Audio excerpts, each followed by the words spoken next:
Preview.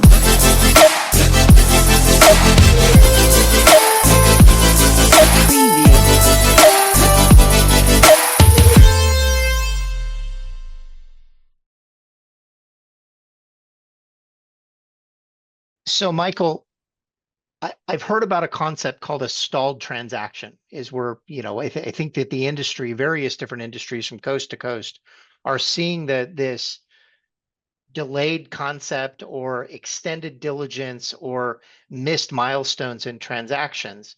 Can you help me understand what that is and how Armanino can perhaps assist me if I'm going through a stalled transaction? Yeah, I think one of the challenges that when you're running a sale process and you're looking at it is really being optimistic. A company, as you're going through all these things, you need to be optimistic. You need to be excited by what the company is, what the opportunity is as you're presenting that.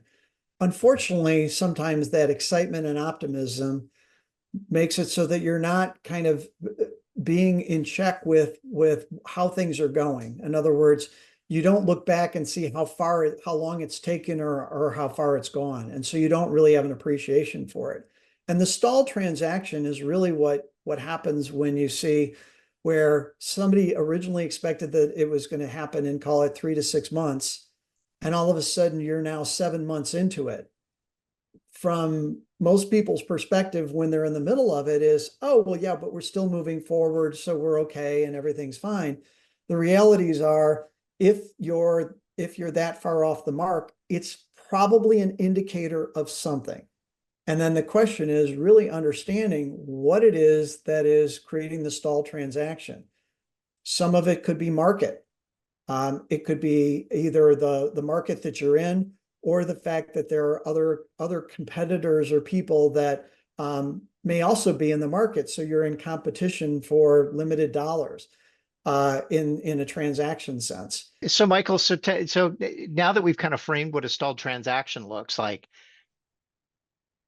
how does management go to the board and communicate to their board that we believe that we're in a stalled transaction and we need to shift gears, or perhaps we need to run a parallel path, or quite simply we're running out of cash and we don't think that we can close out a transaction because we think that we are going to become insolvent or basically cash starved before we even get the transaction done. So what Yeah, do I do? it's a great question. I think the hardest part is sometimes more often than not, maybe management isn't the first one to raise their hand. I think the realities are somebody when somebody raises their hand probably is the way to frame the question, meaning whether it's somebody on the board, whether it's other party in interest or management, being able to have a plan in the beginning that you are going to execute on, and then seeing when you're behind it. It's really important to be able to do that no matter what you're doing. And so the thing is, once you're out of that, making sure that there's somebody around this for you, that is management, that you've got somebody on the team who's asking the tough questions, or on the board, or as an investor.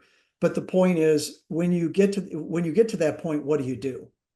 And I think that's where all of a sudden, first you got to recognize the problem. And so that's important. And that's how you set up your plans when you're doing transactions and you're working through making sure that somebody's keeping track.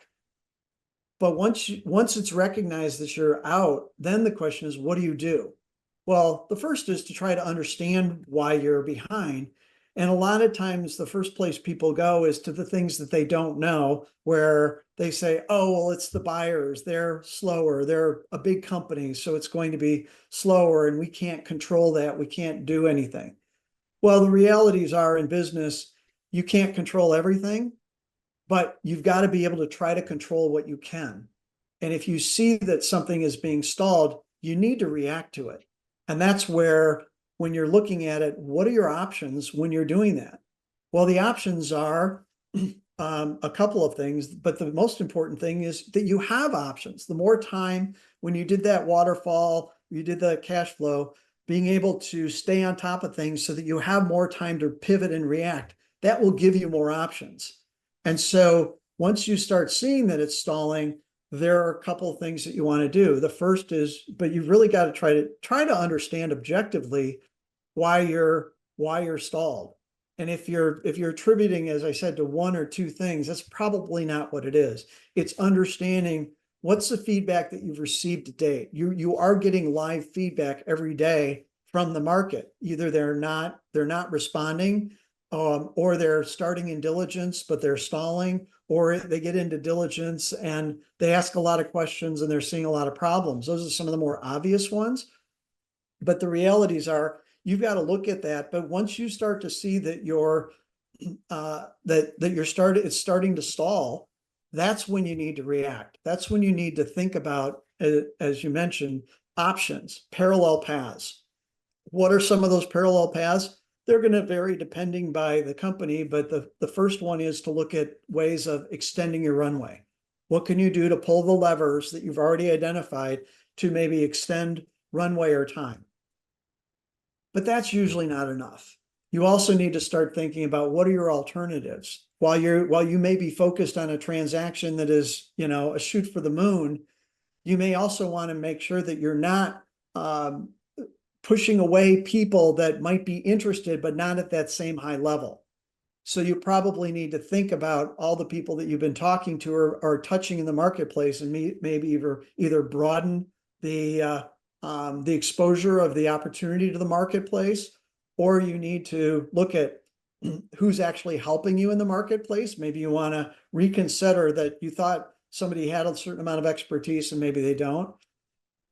The other thing is you want to think about parallel process. Maybe you need to go and you need to look at something more aggressive, or you target a few strategics or other people that can move more quickly. And while you're continuing the regular conversations, in parallel, you start doing some of these other conversations. You start talking to investors and management around the table about maybe there are alternative approaches or structures, or maybe even restructuring the business. But the point is, the sooner you identify that challenge, the more options you're going to have. And then when you're looking at options, you want to continue to look at the great options, but you want to look at some of the average and some of the less attractive ones, because as you start coming closer and closer to your timeline and running out of runway, you want to make sure that when you get to the end of the runway, you know exactly what you're going to do. You're either going to stop, or you're going to sell the plane, but it may not be for as much, or you're going to find a way to take off. But inevitably, you don't want to just get to the end of the runway and just keep going as though something else is going to happen when it's not.